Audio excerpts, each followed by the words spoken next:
It's Tuesday, the 18th of June, 2024. Welcome to the Fast 5 Business News by Fear and Greed, where we give you the top 5 business stories you need to know in just 5 minutes. I'm Michael Thompson, and good morning, Sean Aylmer. Good morning, Michael.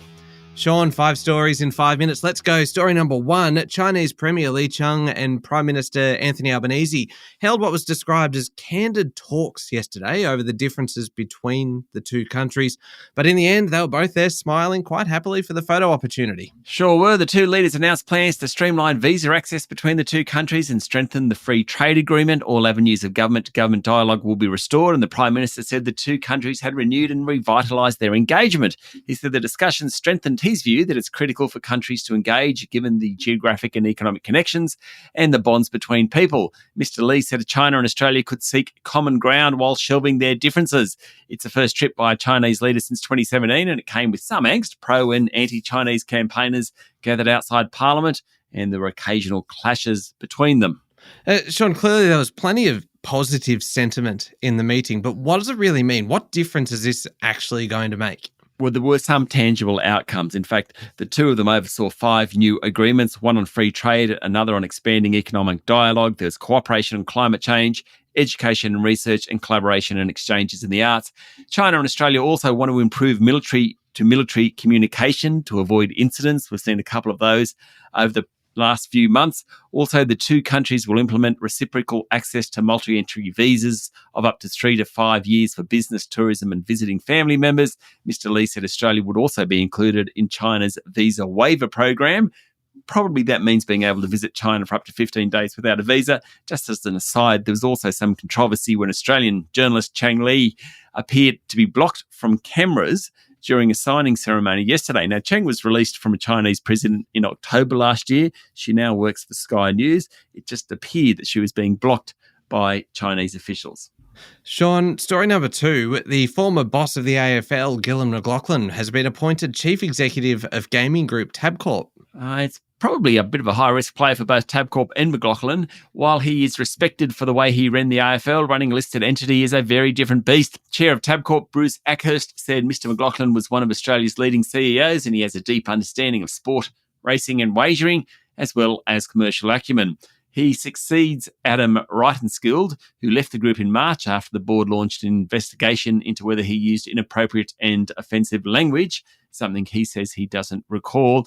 Now, Mr. Reitenskild was the first chief executive of Tabcorp since the business was divided into 2. The other part is a lottery corporation.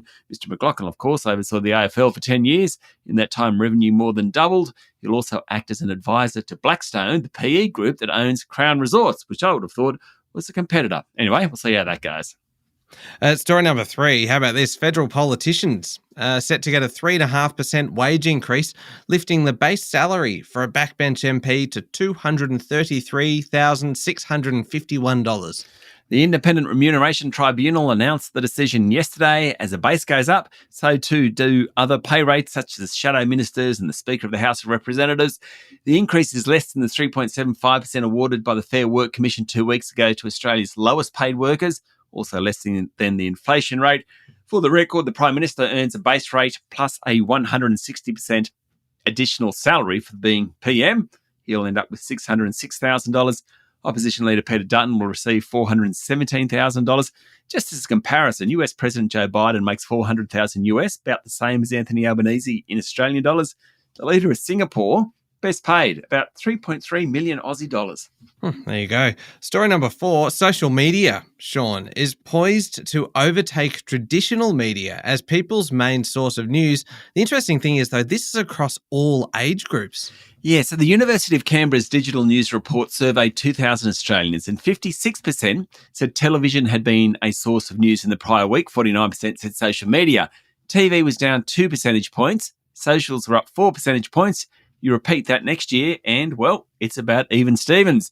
The report's lead author, Sora Park, said social media is becoming a major way for accessing news for everyone, not just young people. In terms of Facebook and YouTube, the majority said they looked for journalists and news media. On TikTok and X, it was just normal people rather than mainstream news.